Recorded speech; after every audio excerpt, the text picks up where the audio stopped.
اعوذ باللہ من الشیطان الرجیم، بسم اللہ الرحمن الرحیم، وبشر الذین آمنوا وعملوا الصالحات أن لهم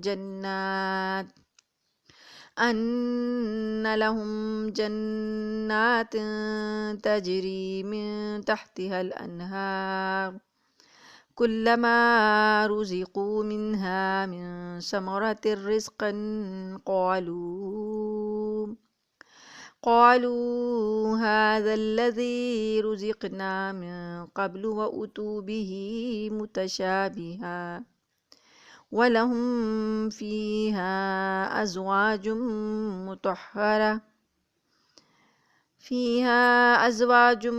مطهرة وهم فيها خالدون۔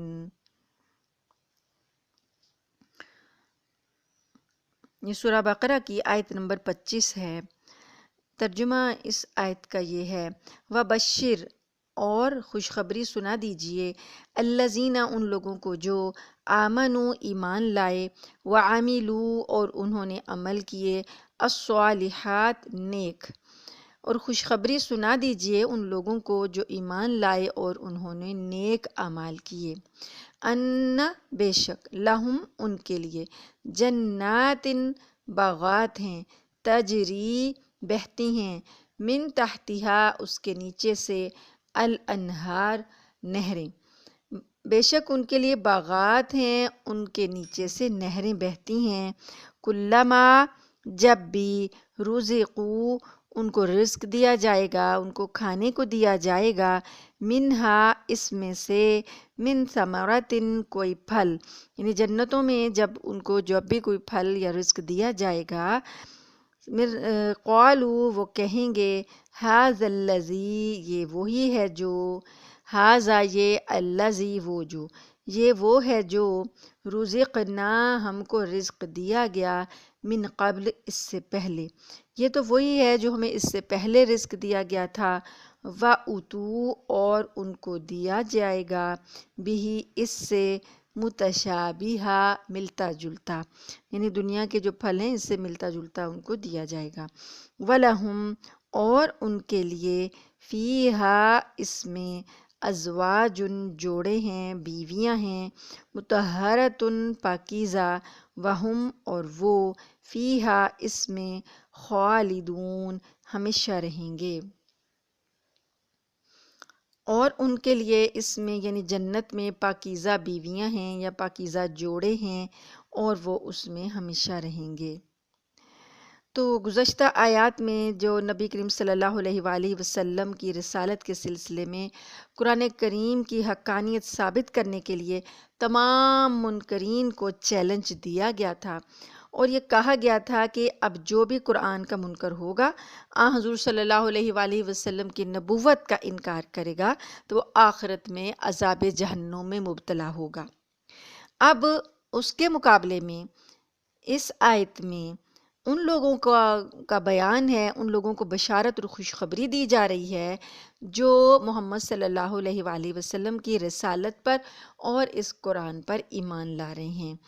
ان کے لیے خوشخبری ہے۔ قرآن پاک کا یہ ایک انداز ہے کہ وہ حق اور باطل دونوں کو ساتھ بیان کرتا ہے تاکہ فرق واضح ہو جائے، اسی طرح نیکوں اور بدوں کا بھی حال ساتھ ساتھ بیان کرتا ہے، اسی طرح جنت اور جہنم کا حال بھی ساتھ ساتھ بیان کرتا ہے تاکہ دونوں کا فرق ساتھ ساتھ واضح ہوتا جائے۔ اب پیچھے چونکہ انکار کرنے والوں کا، کافروں کا اور ان کے انجام کا بیان تھا، اب اس آیت میں نیکوکاروں، ایمان لانے والوں کا اور ان کے انجام کا بیان ہے۔ تو یہاں پر پہلے اگر وعید تھی پچھلی آیت میں، تو اس آیت میں بشارت ہے، وبشر حکم دیا جا رہا ہے۔ بشر جو ہے یہ فعل امر ہے، واحد مذکر حاضر کا صیغہ ہے، اور اس میں حکم دیا جا رہا ہے نبی کریم صلی اللہ علیہ وآلہ وسلم کو کہ آپ خوشخبری دے دیجئے، آپ خوشخبری سنا دیجئے، وبشر اور بشارت دے دیجئے، الذین آمنوا ان لوگوں کو جو ایمان لائے، وعاملوا الصالحات اور نیک اعمال کیے۔ اب خالی ایمان کا ذکر نہیں کیا گیا، ساتھ ہی نیک اعمال کا بھی تذکرہ کیا گیا۔ یعنی خالی ایمان کافی نہیں ہے، خالی نیک اعمال کافی نہیں ہے، ایمان اور عمل صالح یہ لازم اور ملزوم کا درجہ رکھتے ہیں۔ اللہ تعالیٰ کو ایمان خالص بھی مطلوب ہے، اس کے ساتھ نیک اعمال۔ قرآن پاک میں اکثر مقامات پر جہاں پر ایمان کا تذکرہ ہے، ساتھ ہی نیک اعمال کا بھی تذکرہ ہے۔ تو یہاں پر یہی کہا گیا آمنو وعملوا الصالحات، الذین آمنوا وعملوا الصالحات، جہاں پر نیک اعمال کیے گئے وہاں پر ساتھ ایمان کا بھی تذکرہ ہے۔ خالی ایمان جو ہے وہ جنت میں جانے کا سبب تو ہے، لیکن اگر اعمال برے ہوں گے تو ان کی سزا بھگتنے کے بعد وہ ایمان جو ہے وہ جنت میں جانے کا سبب بنے گا۔ تو جہنم کی تو ایک لمحے کی جو گرمی ہے وہ برداشت نہیں ہوگی، تو کہاں کہ گناہوں کی سزا بھگت کے بندہ جائے گا۔ اور اگر خالی نیک اعمال کر لیے اور ایمان بالکل نہیں لائے، تب بھی وہ نیک اعمال جو ہیں وہ دنیا ہی میں رہ جائیں گے، آخرت میں ان کے لیے کوئی جزا نہیں ہے۔ یہ بات ہم پچھلی چند آیات میں ہم پڑھ چکے ہیں کہ نیک اعمال جو کر لیے وہ بس دنیا تک ہی محدود رہ جائیں گے، آگے نہیں چڑھیں گے۔ تو یہاں پر اللہ پاک نے ایمان والوں اور نیک عمل کرنے والوں کے لیے بشارت دی ہے کہ خوشخبری یہ سنائی ہے کہ وہ ایمان لائے اور نیک اعمال کیے، ان کو خوشخبری دے دیجئے۔ کس چیز کی خوشخبری دے دیجئے؟ ان لہم، بے شک ان کے لیے ہیں، جنات، باغات، تجری بہتی ہیں، من تحتها الانہار، اس کے نیچے نہریں۔ جو باغات ہیں ان کے لیے، ان کے نیچے نہریں بہہ رہی ہیں۔ ان کو یہ جو ایمان اور عمل صالح کا صلہ دیا جائے گا، ایمان اور عمل صالح کا جو ان کو انعام دیا جائے گا، بدلہ دیا جائے گا، وہ بدلہ کیا ہوگا کہ انہیں باغات عطا کیے جائیں گے، ان باغات کے نیچے نہریں بہہ رہی ہیں۔ اب یہ نہروں کا جو یہاں پر ذکر کیا گیا کہ یہ نہریں جنت کی جو ہیں، اس سلسلے میں یہ نہریں ایسی ہیں کہ جو نیچے سے بہہ رہی ہیں اور اوپر ان کے باغات ہیں۔ اب اس کی متعدد صورتیں ہو سکتی ہیں کہ باغوں کے نیچے زیر زمین بہتی ہوں، یا ایک صورت یہ ہو سکتی ہے کہ نہریں باغات کے جو مالک ہوں گے ان کے حکم سے بہہ رہی ہوں، یا یہ نہریں ایسی نہیں ہوں گی کہ یہ آبپاشی کے لیے ہوں گی، بلکہ یہ ایسے ہی ہوں گی کہ ان کا پانی جو ہے نہایت عمدہ ترین ہوگا۔ اگر دودھ کی نہریں ہیں تو خالص اور عمدہ دودھ ہوگا، شہد کی نہریں ہیں، شراب کی نہریں ہیں، تو یہ ایسی نہریں عام دنیاوی نہروں جیسی نہیں ہیں، بلکہ بہت ہی اعلیٰ صفات کی حامل کہ اس کے اندر بہترین نعمتیں، شہد اور دودھ اور پانی عمدہ، یہ چیزیں ہوں گی۔ تو حضرت ابن عباس فرماتے ہیں کہ جنتیں 7 ہیں۔ ایک ہے جنت الفردوس، نمبر 2 ہے جنت عدن، نمبر 3 ہے جنت النعیم، نمبر 4 ہے دار الخلد، نمبر 5 ہے جنت الماوا، اور نمبر 6 ہے دار السلام، اور نمبر 7 ہے علیین۔ یہ 7 قسم کی جو ہیں جنتیں ہیں۔ تو جنت جو ہے وہ اس گول تا کے ساتھ جب آ رہا ہے تو وہ واحد ہے، تو اس کی جمع ہے جنات، جو کہ یہاں ذکر ہوا جنات، یہ جمع ہے، جمع کا صیغہ ہے۔ تو یہ ان کو جو جنتیں باغات ہیں وہ اللہ پاک دیں گے، تو ان کے نیچے جو نہریں بہہ رہی ہیں، ان نہروں کا حال یہ ہے کہ حدیث میں آتا ہے کہ نہر کوثر جو ہے اس کے دونوں کنارے سچے موتیوں کے کبے ہیں، اور اس کی مٹی خالص مشک ہے، اور اس کی کنکریاں جو ہیں، نہر کے اندر کی جو کنکریاں ہوتی ہیں وہ لؤلؤ یعنی سچے موتی، اور جواہر یعنی ہیرے جواہرات ہیں۔ کنکریاں جو ہیں وہ ایسے ہیں جیسے کہ سچے موتی اور ہیرے جواہرات ہوتے ہیں، ایسی شفاف ہیں۔ تو اللہ تعالیٰ یہ نہریں اپنے فضل سے جن لوگوں کو عطا کرے گا، تو جنت کی جو نہریں ہیں وہ اس کا ایک حدیث میں آتا ہے کہ مشک کے پہاڑ ہیں مشک کے، ان کے نیچے سے جاری ہوتی ہیں۔ حضرت عبداللہ بن مسعود رحمہ اللہ رضی اللہ تعالیٰ عنہ سے بھی یہ مروی ہے کہ جنتیوں کو جو دیے جائیں گے پھل دیے جائیں گے تو وہ کیا کہیں گے، کلما رزقوا منہا من ثمرۃ رزقاً، جب کبھی ان کو ان پھلوں سے باغوں سے رزق دیا جائے گا، قالوا وہ کہیں گے ھذا الذی رزقنا من قبل، یہ تو وہ ہے جو ہمیں اس سے پہلے بھی رزق دیا گیا، وَأُتُوا بِهِ مُتَشَابِهًا، اور ان کو اس سے ملتا جلتا دیا جائے گا۔ تو متشابہ کا مطلب یہ ہے کہ ایک دوسرے سے ملتا جلتا، یعنی جیسے دنیا میں وہ پھل کھاتے تھے اسی سے ملتے جلتے وہاں بھی پھل ہوں گے، لیکن وہ ظاہری صورت اور شکل میں مشابہ ہوں گے، لیکن ذائقے میں اور مزے میں تو کیا کہنا، جنت کے کہاں دنیا کے پھل اور کہاں جنت کے پھل۔ تو یہ وہاں طرح طرح کی لازوال نعمتیں اور راحتیں میسر ہوں گی۔ تو اللہ تعالیٰ جب ان کو یہ عطا کریں گے تو ان کا ذائقہ جو ہے، جنتی یہ کہیں گے کہ یہ تو ہم نے پہلے بھی دیے گئے ہیں، تو کہیں اللہ تعالیٰ جب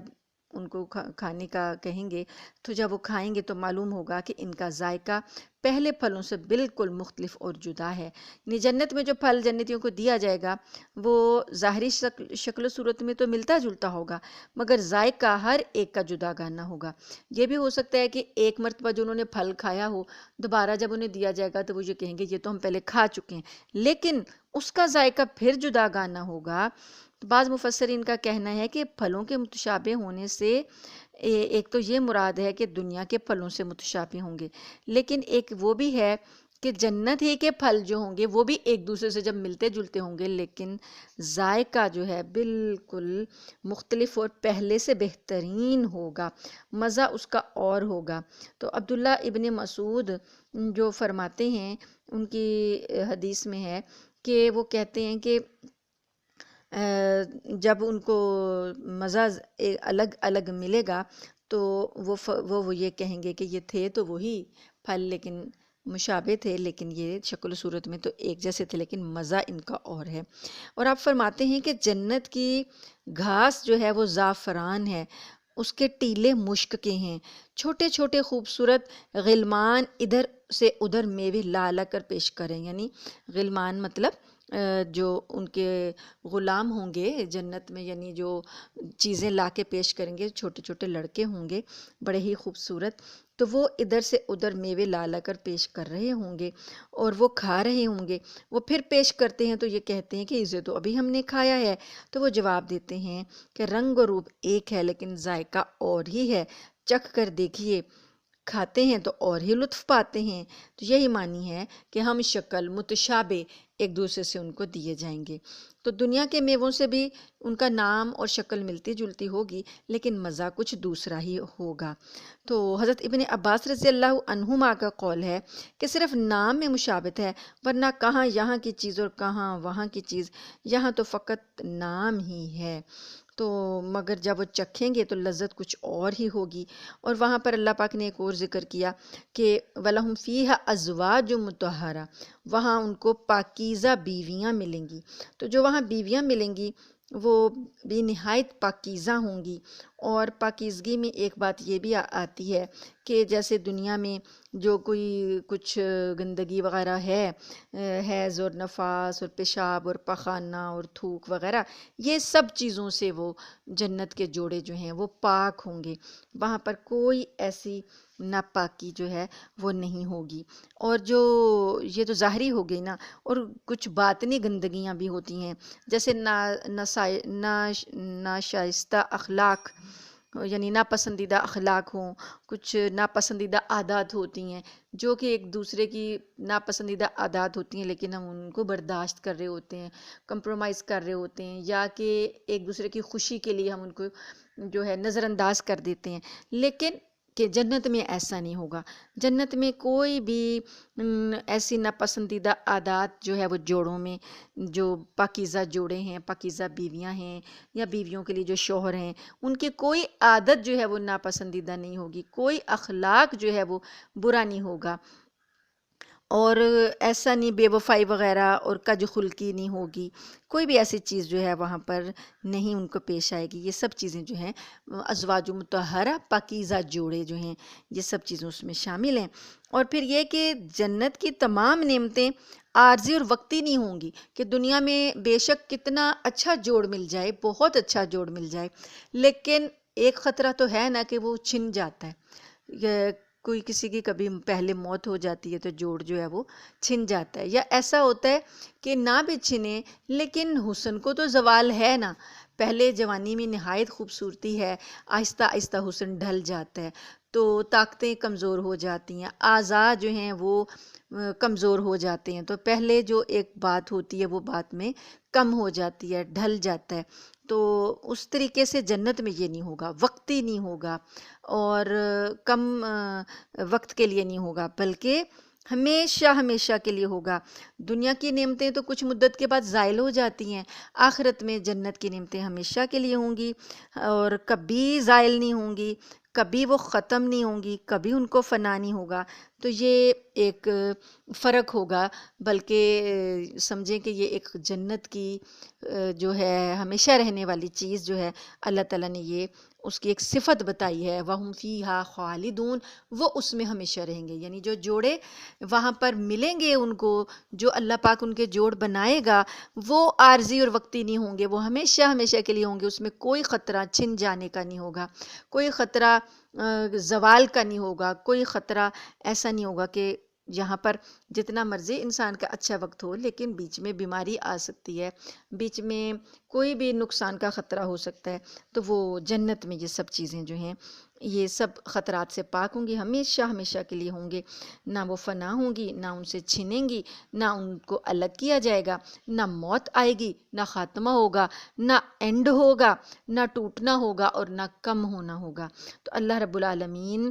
جو جواد اور کریم ہے اور بر الرحیم ہے، اس سے التجا ہے کہ وہ مالک ہمیں بھی اہل جنت کے زمرے میں شامل کر دے اور انہی کے ساتھ ہمارا حشر کرے اور ہمیں اہل جنت میں شامل کرے، ہم سے ایسے اعمال کروا لے کہ ہم جنتیوں والے اعمال کر لیں اور اپنے فضل سے اللہ تعالی ہمیں دنیا اور آخرت میں سرخری عطا فرما دے، آمین ثم آمین۔ اگلی آیت ہے بسم اللہ الرحمن الرحیم، ان اللہ لا یستحیی ان یضرب مثلا ما بعوضۃ فما فوقها فاما الذین آمنوا فیعلمون انہ الحق من ربهم واما الذین کفروا فیقولون ماذا اراد اللہ بہذا مثلا یضل به کثیرا ویہدی به کثیرا وما یضل به الا الفاسقین۔ صدق اللہ العلی العظیم۔ ان اللہ لا یستحیی ان یضرب مثلا ما بعوضة فما فوقها فأما الذين آمنوا فيعلمون أنه الحق من ربهم وأما الذين كفروا فيقولون ماذا أراد الله بهذا مثلا يضل به كثيرا ويهدي به كثيرا وما يضل به إلا الفاسقين الذين ينقضون عهد الله من بعد ميثاقه ويقطعون ما أمر الله به أن يوصل ويفسدون في الأرض أولئك هم الخاسرون۔ صدق اللہ العلی العظیم۔ سورہ بقرہ کی آیت نمبر 26 اور 27۔ ترجمہ ان آیات کا یہ ہے، ان اللہ بے شک اللہ، لا نہیں، یستحیی شرماتا، ان یضربا ان یہ کہ یضربا بیان کرے، مثلا مثال، ما بعوضہ جو کہ مچھر ہو، فما پس جو فوقہا اس سے بھی بڑھ کر ہو، یا جو کوئی اس سے بھی بڑھ کر ہو۔ فَأَمَّا الَّذِينَ پس جو لوگ آمنوا ایمان لائے ہیں، فَيَعْلَمُونَ پس وہ جانتے ہیں، أَنَّهُ الْحَقُّ بے شک یہ حق ہے، من ربہم ان کے رب کی طرف سے۔ تو پس جو ایمان والے ہیں وہ جانتے ہیں کہ یہ بات حق ہے ان کے رب کی طرف سے۔ وَأَمَّا الَّذِينَ اور جن لوگوں نے کفروا کفر کیا، فَيَقُولُونَ پس وہ کہتے ہیں، ماذا کیا ہے، اراد اللہ ارادہ اللہ کا، اللہ نے کیا ارادہ کیا ہے، بہذا مثلا اس مثال سے، یعنی اللہ کا اس مثال سے کیا مقصد ہے، کیا ارادہ ہے۔ یضل اللہ گمراہ کرتا ہے، وہ گمراہ کرتا ہے بھی اس سے کثیرہ بہت سے لوگوں کو، ویہدی اور وہ ہدایت دیتا ہے بھی اس سے کثیرہ بہت سوں کو۔ وما اور نہیں یضل وہ گمراہ کرتا بھی اس کے ساتھ، یعنی اس مثال سے وہ گمراہ نہیں کرتا، الا الفاسقین سوائے فاسقوں کے۔ الذین وہ لوگ جو، یعنی فاسق کون ہیں، وہ لوگ جو ینقضون توڑتے ہیں، عہد اللہ اللہ کے عہد کو، من بعد میثاقہ بعد اس کے پختہ کرنے کے، یعنی وہ لوگ جو اللہ کے عہد کو اس کو پختہ کرنے کے بعد توڑ دیتے ہیں۔ وَيَقْطَعُونَ اور وہ کاٹتے ہیں، ما امر اللہ جو حکم دیا اللہ نے بھی اس کے ساتھ، ان یوصلا کہ اس کو جوڑا جائے، یعنی جس کو جوڑنے کا اللہ نے حکم دیا یہ اس کو کاٹتے ہیں۔ وَيُفْسِدُونَ اور وہ فساد کرتے ہیں، فی الارض زمین میں وہ فساد کرتے ہیں۔ اولئک یہی لوگ، ہم الخاسرون گھاٹا پانے والے ہیں، نقصان اٹھانے والے ہیں۔ جو فاسقین ہیں وہ ان کے بارے میں صفات بتانے کے بعد اللہ پاک نے کہا کہ یہی لوگ نقصان اٹھانے والے ہیں۔ تو یہ تو ترجمہ ہے۔ اب ان آیات میں ان اللہ لا یستحیی بے شک اللہ نہیں شرماتا کہ ان یضربا بیان کرے، مثلا ما بعوضہ کسی مچھر کی مثال کو بیان کرے، فما فوقہا تو یا جو اس سے بھی بڑھ کر، یعنی اس سے بھی جو کوئی کمتر چیز ہے نا اس کی بھی اللہ تعالیٰ مثال دینے سے نہیں شرماتا۔ چنانچہ ابن عباس، ابن مسعود اور چند اور صحابہ رضوان اللہ علیہم اجمعین سے روایت ہے کہ جب اوپر کی 3 آیتوں میں منافقوں کی 2 مثالیں بیان ہوئیں کہ آگ اور پانی کی مثال، تو وہ کہنے لگے، یہ جو منافقین ہیں یہ کہنے لگے کہ ایسی چھوٹی چھوٹی مثالیں اللہ تعالیٰ ہرگز بیان نہیں کرتا، یعنی کہ اللہ تعالیٰ تو بڑا ہے، بڑی قدرتوں والا ہے، تو وہ اتنی چھوٹی چھوٹی مثالیں نہیں وہ بیان کرتا۔ تو اس پر یہ دونوں آیتیں نازل ہوئیں۔ حضرت قتادہ رحمہ اللہ فرماتے ہیں جب قرآن پاک میں مکھی اور مکڑی کی مثال بیان ہوئی تو مشرک کہنے لگے کہ بھلا ایسی حقیر چیزوں کے بیان کی قرآن جیسی اللہ کی کتاب میں کیا ضرورت ہے؟ تو جواباً یہ آیتیں اتریں، کہا گیا کہ حق کے بیان سے اللہ تعالیٰ نہیں شرماتا، خواہ وہ کم ہو یا زیادہ، لیکن مثال جو ہے اس کا مقصد یہ ہوتا ہے کہ بات کو سمجھایا جائے، یہ مقصد نہیں ہوتا کہ بڑی مثال ہو۔ تو ربیع بن انس رحمہ اللہ فرماتے ہیں کہ یہ خود ایک مستقل مثال ہے جو دنیا کے بارے میں بیان کی گئی کہ مچھر جب تک بھوکا ہوتا ہے زندہ رہتا ہے اور جب موٹا تازہ ہو جاتا ہے تو مر جاتا ہے۔ اس طرح یہ لوگ ہیں کہ جب دنیاوی نعمتیں دل کھول کر حاصل کر لیتے ہیں تو وہیں اللہ کی پکڑ آ جاتی ہے۔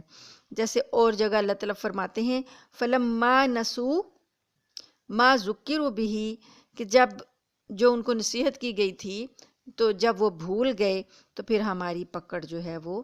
آ جاتی ہے، اور یہ لوگ جو پہلے اترا رہے ہوتے ہیں پھر اچانک ان کو ہم پکڑ لیتے ہیں۔ تو مطلب یہ ہوا کہ مثال چھوٹی سے چھوٹی ہو یا بڑی سے بڑی، بیان کرنے سے اللہ تعالیٰ نہ رکتا ہے نہ جھجکتا ہے۔ اللہ تعالیٰ کا مقصد جو ہے وہ مثال سے بات کو سمجھانا ہے، ہدایت دینا ہے۔ تو یہ جو لوگ جو ہیں منکرین قرآن جو ہیں وہ جب قرآن کو کا چیلنج ان کو دیا گیا تو جو یہ کہہ دیتے ہیں کہ اور جو انہوں نے اعتراضات اور شبہات نکالے تو وہاں پر ان کو یہ ایک اور اعتراض کرنے کا بھی موقع ملا۔ انہوں نے یہی اعتراض کیا کہ اس کلام میں کہیں مکھی کا اور کہیں مکڑی کا ذکر آ رہا ہے، کہیں مچھر کی مثال دی جا رہی ہے، تو یہ اگر اللہ کا کلام ہوتا تو اس میں ایسی حقیر چیزوں کا ذکر نہ ہوتا۔ تو اس کتاب میں یہ ایسی چھوٹی چھوٹی چیزوں کا ذکر ہے، تو اس سے یہ بات ظاہر ہوتی ہے کہ نعوذ باللہ یہ اللہ کی کتاب نہیں ہے بلکہ یہ کسی انسان کی، عام انسان کی کتاب ہے۔ تو اللہ پاک نے ان کے اس اعتراض کو رد کیا اور ان کو یہ بتایا کہ اللہ تعالیٰ اس بات سے بالکل نہیں شرماتا کہ وہ یہ مکڑی اور مچھر کی مثالیں بیان کرے۔ اللہ تعالیٰ نے صاف ان کا اعتراض رد کر کے یہ بات بتا دی کہ ان اللہ لا یستحیی، بے شک اللہ نہیں شرماتا، ان یضربا، یہ کہ وہ بیان کرے، مثلا ما بعوضۃ، مثال کسی مچھر کی، فما فوقہا، یا اس سے بھی حقیر، زیادہ حقیر جو چیز ہے اس سے بھی مثال بیان کرنے میں اللہ تعالیٰ بالکل نہیں شرماتا۔ تو اس سے یہ ظاہر ہوا کہ منکرین کا یہ اعتراض کرنا بے وقوفی ہے اور نادانی کی دلیل ہے کہ مچھر مکڑی کی مثال کا ذکر جو ہے وہ اس پر اعتراض کر رہے ہیں۔ تو آگے اللہ پاک نے فرمایا کہ فَأَمَّا الَّذِينَ آمَنُوا، پس جو ایمان والے لوگ ہیں، فَيَعْلَمُونَ، وہ جانتے ہیں، أَنَّهُ الْحَقُّ مِن رَبِّهِمْ، کہ یہ بات، یہ مثال حق ہے ان کے رب کی طرف سے۔ وَأَمَّا الَّذِينَ كَفَرُوا، اور جو کافر ہیں وہ فَيَقُولُونَ، کہتے ہیں، ماذا اراد اللہ بہذا مثلا، کہ اللہ تعالیٰ کا کیا ارادہ ہے اس مثال سے، اللہ تعالیٰ ان کے یہ مثال جو بیان کر رہے ہیں تو اللہ تعالیٰ کا کیا مقصد ہے۔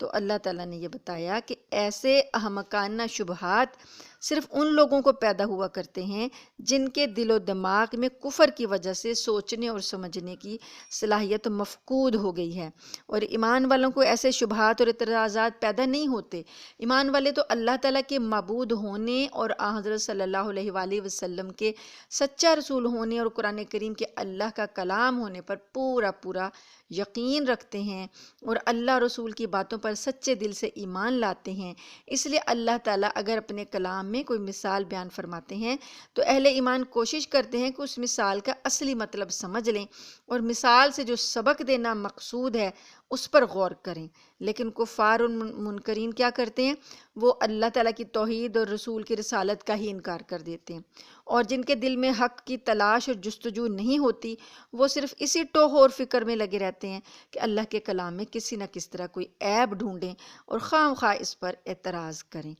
تو اللہ تعالیٰ نے جو مچھر کی مثال بیان کی اس کے بارے میں ایک حدیث میں آتا ہے کہ اگر دنیا کی قدر اللہ کے نزدیک ایک مچھر کے پر کے برابر بھی ہوتی تو اللہ تعالیٰ کسی کافر کو ایک گھونٹ پانی بھی نہ دیتا۔ یعنی کہ اللہ تعالیٰ کے نزدیک اس دنیا کی تو کوئی قدر ہی نہیں ہے، بہت ہی ہلکی چیز ہے یہ آخرت کے مقابلے میں۔ تو مچھر کے پر سے چھوٹی کیا چیز ہو سکتی ہے؟ تو اللہ تعالیٰ اتنی بھی اللہ تعالیٰ دنیا کو اہمیت اگر نہیں دے رہے تو اس کا مطلب یہی ہے کہ واقعی دنیا جو ہے ایک ہلکی چیز ہے، اور آخرت، ایمان، رسول، قرآن اور آخرت کی نعمتیں بہت اعلیٰ ہیں اور اس کے مقابلے میں بہت ہی برتر ہیں۔ تو اس بات سے صحیح مسلم میں ایک حدیث ہے کہ اللہ تعالیٰ اس دنیا کے اندر، اگرچہ کہ اس دنیا کی اہمیت اللہ کے نزدیک بہت کم ہے، لیکن اس کے اندر ایک چھوٹے سے چھوٹے عمل کا بھی اللہ تعالیٰ حساب رکھتے ہیں، اور اس کی جزا بھی ہے اور اس کی سزا بھی ہے۔ حتیٰ کہ ایک صحیح مسلم کی حدیث میں یہ بات آتی ہے کہ جس کسی مسلمان کو کانٹا بھی چبھتا ہے یا اس سے بھی ہلکی کوئی تکلیف اس کو آتی ہے تو اس پر بھی مسلمان کے، مومن کے درجے بڑھتے ہیں اور گناہ مٹتے ہیں۔ تو اس کا کیا مطلب ہوا کہ مومنین جو ہیں وہ اللہ کی طرف سے نازل کردہ ہر چیز پر ایمان رکھتے ہیں، چھوٹی سے چھوٹی مثال پر بھی، تو اس وجہ سے اللہ تعالیٰ ان کو درجات بھی دیتے ہیں۔ اور منکرین اور کفار اور فاسقین کیا کرتے ہیں کہ بڑے بڑے جو قرآن کے چیلنجز ہیں ان کو بھی انہوں نے اس کو بھی قبول نہیں کر پائے، اللہ کی بڑی بڑی نشانیاں جو توحید کی اللہ پاک نے دیں ان کو بھی انہوں نے قبول نہیں کیا، اور بڑے بڑے معجزات اللہ نے قرآن کی صورت میں دیے اور نبی کریم صلی اللہ علیہ وسلم کو اور بھی دیے، اس کو بھی انہوں نے قبول نہیں کیا۔ تو اللہ تعالیٰ کے لیے یہ چیز کوئی عیب کی بات نہیں ہے کہ ان کے لیے بڑی بڑی مثالیں بھی دی ہیں تو انہوں نے تب بھی ایمان قبول نہیں کیا، تو اللہ کسی چھوٹی مثال سے شرماتا ہو نہیں۔ اللہ تعالیٰ کا مقصد مثال کے ذریعے بات کو سمجھانا ہے، اور وہ اگلی اللہ تعالیٰ اگلے حصے میں بتا رہے ہیں کہ اس کا کیا مقصد ہے۔ وہ کہتے ہیں نا کہ اللہ کا کیا ارادہ ہے اس مثال سے، اللہ کیا چاہتے ہیں، تو اللہ تعالیٰ فرماتے ہیں یُضِلُّ بِهِ كَثِيرًا وَيَهْدِي بِهِ كَثِيرًا، مطلب یہ ہے کہ جیسے جیسے قرآن نازل ہوتا ہے مومنین اس پر ایمان لاتے ہیں، عمل کرتے ہیں، اس سے ان کا نور ہدایت اور دوبالا ہو جاتا ہے، اور جن کو گمراہ فرمانا ہے اللہ پاک نے یا گمراہ چھوڑنا ہے وہ منکرین ہیں کہ کلام الہی کے انکار سے اس پر نکتہ چینی کر رہے ہیں، اور ان پر تاریکی کی ضلالت اور بڑھتی جا رہی ہے، اس میں اور اضافہ ہوتا جا رہا ہے، ان کی گمراہی اور بڑھتی جا رہی ہے۔ اور ایسے ہی ہے کہ جیسے کوئی مریض ہو، اس مریض کو جتنی اچھی خوراک دی جائے اس کا مرض اور بڑھتا جا رہا ہے، اور اگر کوئی صحت مند جسم ہو اس کو ہلکی پھلکی بھی خوراک دی جائے تو وہ اس کو زیادہ فائدہ ہی دیتی ہے اور اس کی طاقت میں اضافہ ہی کرتی ہے۔ تو اس چیز کی اسی مضمون کی تشریح آگے اللہ تعالیٰ ایسے فرما رہے ہیں کہ وَمَا يُضِلُّ بِهِ إِلَّا الْفَاسِقِينَ، اللہ تعالیٰ اس کے ساتھ کسی اور کو گمراہ نہیں کرتا مگر فاسقوں کو، یعنی نافرمانوں کے علاوہ اور کوئی گمراہ نہیں ہوتا، جن کے دلوں میں پہلے ہی کھوٹ ہے، جو کجی لے کے بیٹھے ہوئے ہیں، جو گمراہی اور ضلالت کے اندر بڑھ رہی ہیں، یہ نافرمان لوگ جو ہیں یہی گمراہ ہوتے ہیں مثالوں سے، بلکہ ایمان والے جو ہیں وہ تو زیادہ اس میں ایمان میں بڑھ جاتے ہیں، اللہ تعالیٰ ان کی ہدایت میں زیادہ کثرت کر دیتا ہے۔ تو ان مثالوں سے صرف گمراہی صرف انہی لوگوں کے حصے میں آتی ہے جو فاسق ہیں، نافرمان ہیں، اور جن کو اس فسق کی نحوست سے حق طلبی کی عادت نہیں رہتی، ورنہ جن میں کچھ حق طلبی اور خوف خداوندی ہوتا ہے تو وہ ہدایت ہی حاصل کرتے ہیں۔ تو یہاں آیت میں فاسق سے مراد کافر ہیں، ورنہ تو قرآن کریم میں فاسق کا لفظ کافر اور گناہ گار مومن دونوں کے لیے استعمال ہو رہا ہے، لیکن یہاں پر مراد جو ہے وہ کافر ہیں، وہ کافر جو کہ اللہ کے پر ایمان نہیں لاتے۔ اور اللہ پاک نے ان کا ذکر خود بھی ایسے کیا کہ اگلی آیت میں اللہ تعالیٰ فرماتے ہیں الذین ینقضون عہد اللہ، کا فاسقین وہ لوگ ہیں کہ جو اللہ کے عہد کو توڑ دیتے ہیں، من بعد میثاقہ، اس کے پختہ کرنے کے بعد، یعنی اللہ کے ساتھ پختہ وعدہ کیا بعد میں اس کو توڑ دیا، وَيَقْطَعُونَ، اور وہ کاٹتے ہیں، مَا أَمَرَ اللَّهُ بِهِ أَن يُوصَلَ، تو اللہ کے جوڑنے والے، جو اللہ نے جس کام کو جوڑنے کا حکم دیا ہے اس چیز کو، اس حکم کو کاٹتے ہیں، وَيُفْسِدُونَ، اور وہ فساد کرتے ہیں، فی الارض، زمین میں، اولئک هم الخاسرون، یہ ہی خسارہ پانے والے ہیں۔ یعنی فاسقین سے مراد جو کفار یہاں پر لیے گئے ہیں، منافقین اور کفار، ان کی 3 خصلتیں یہاں پر بتا دی ہیں اللہ پاک نے۔ پہلا یہ کہ وہ معاہدے کو جو اللہ تعالیٰ سے کر چکے ہیں اسے توڑتے رہتے ہیں۔ اب معاہدے سے کون سا معاہدہ مراد ہے؟ معاہدے سے اول تو وہ عہد مراد ہے، عہد الست، جو کہ عالم ارواح میں اللہ تعالیٰ نے اپنے معبود ہونے کا اقرار تمام روحوں سے کیا تھا۔ اب وہ روحیں اس وقت جب کہ انسانی ان کو شکلیں اور جسم نہیں دیے گئے تھے، روحوں کی شکل میں تھیں، لشکر کے لشکر تھے، تو اللہ پاک نے اس وقت ان روحوں سے ایک عہد لیا، اس عہد کو عہد الست کہتے ہیں۔ اللہ تعالیٰ نے فرمایا الست بربکم، کیا میں تمہارا رب نہیں ہوں؟ تو سب نے قالو، ان سب نے کہا بلا، کیوں نہیں؟ تو اللہ پاک نے شاہدنا، ہم گواہی دیتے ہیں۔ تو اللہ پاک نے اس وقت کہا کہ یہ عہد میں نے اس لیے لیا کہ بعد میں تم یہ نہ کہو کہ ہم نہیں جانتے تھے، یعنی کہ ہم اللہ کے بارے میں کچھ نہیں جانتے تھے۔ تو اللہ پاک نے جو عہد الست لیا اس کی وجہ سے جو بھی انسان کی فطرت بنائی، اس فطرت میں یہ چیز داخل ہے کہ وہ اپنے خالق کو پہچانتا ہے، اپنے مالک کو پہچانتا ہے، اور فطرت یہی ہے کہ انسان اپنے رب کا اقرار کرے، اپنے معبود کو پہچانے۔ تو جو بھی بچہ پیدا ہوتا ہے وہ اس عہد کے ساتھ پیدا ہوتا ہے جو اس نے عالم ارواح میں اللہ پاک سے لیا تھا، اور وہ عہد الست ہے۔ بعد میں یہاں دنیا میں آ کے وہ کوئی جہاں جس ماحول میں ہوتا ہے وہ دین اختیار کر لیتا ہے، ورنہ ہر بچہ جو ہے وہ فطرت توحید پر ہی پیدا ہوتا ہے۔ اس بات کی تصدیق جو ہے نبی کریم صلی اللہ علیہ وآلہ وسلم کی ایک حدیث میں ہوتی ہے کہ آپ صلی اللہ علیہ وآلہ وسلم کا فرمان ہے، کل مولود یولد علی الفطرۃ فابواہ یہودانہ او ینصرانہ او یمجسانہ، کہ ہر پیدا ہونے والا بچہ جو ہے وہ فطرت پر پیدا ہوتا ہے، پھر اس کے والدین اس کو یا یہودی بنا لیتے ہیں یا عیسائی بنا لیتے ہیں یا مجوسی بنا لیتے ہیں، لیکن بچہ جو ہے وہ فطرت توحید پر ہی پیدا ہوتا ہے۔ تو یہ عہد ایک مضبوط عہد ہے جو کفار دنیا میں آ کر اس کو اللہ سے کیے ہوئے وعدے کو توڑ دیتے ہیں۔ اور پھر اس عہد کی یاد دہانی کے لیے اللہ پاک نے ایسے ہی نہیں چھوڑ دیا کہ ایک بار عہد لیا تو بس بندوں کو چھوڑ دیا، نہیں، اللہ پاک نے اس عہد کی یاد دہانی کے لیے پیغمبروں کا سلسلہ چلایا، وحی کی رہنمائی کی، اور وحی کے ذریعے انسان کو بتایا۔ پیغمبر آتے گئے اس عہد کی یاد دہانی کے لیے، وہ انسان کو توحید کی دعوت دیتے گئے، اپنی اللہ کی طرف سے جو نازل کردہ کتابیں تھیں ان میں اللہ پاک نے یاد کرایا۔ اس کے باوجود جو اس رہنمائی کا انکار کر دے اور تو وہ پھر عہد کو توڑنے والا ہوا نا، اور وہ عہد کو توڑنے والا ایک اللہ سے کیے ہوئے عہد کو بھی توڑا ہے، اور دوسرا دنیا میں بھی جو عہد و پیمان وہ کرتے ہیں وہ توڑتے ہیں۔ تو اللہ پاک نے یہ منافقین کی پہلی خصلت جو ہے، کفار کی منکرین کی پہلی خصلت یہ بتائی کہ وہ عہد کو توڑ دیتے ہیں۔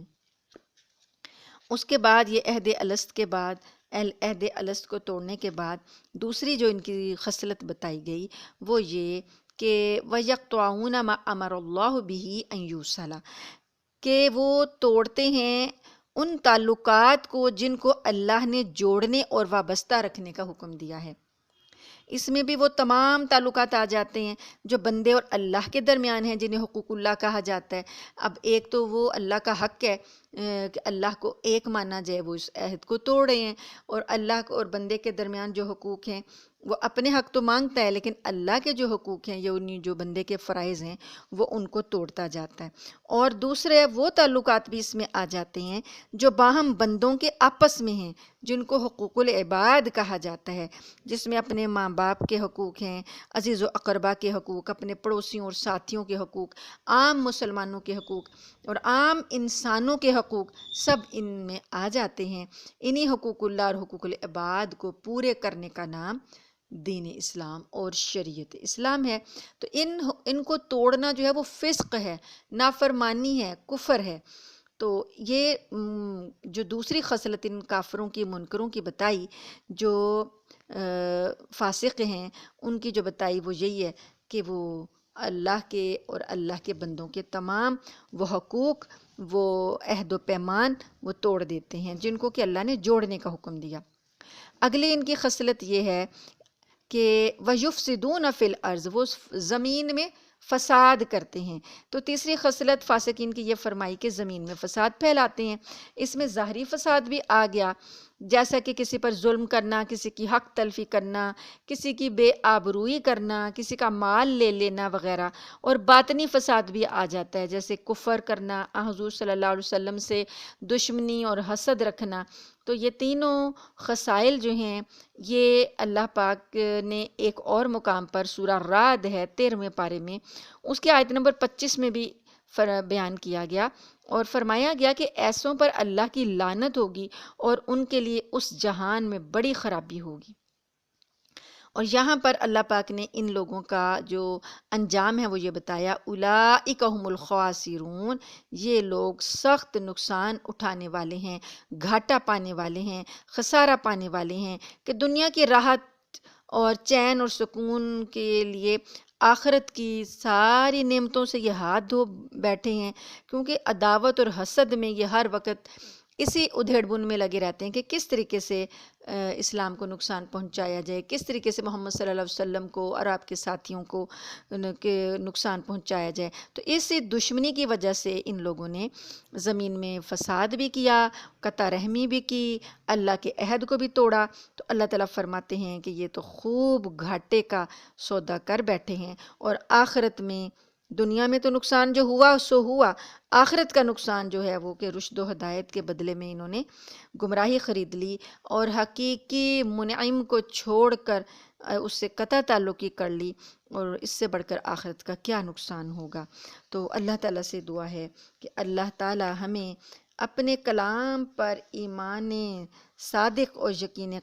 کامل نصیب فرمائیں، اور شک اور تردد سے پاک رکھیں، اور روز ازل جو ہم نے اللہ سے عہد کیا تھا عالم ارواح میں، اللہ تعالیٰ ہمیں اس عہد کی پاسداری کرنے کی توفیق عطا فرمائیں، اور دنیا میں بھی جو ہم عہد کرتے ہیں اللہ تعالیٰ ہمیں ان کی بھی پاسداری کی توفیق عطا فرمائیں۔ وآخر دعوانا ان الحمد للہ رب العالمین، آمین ثم آمین۔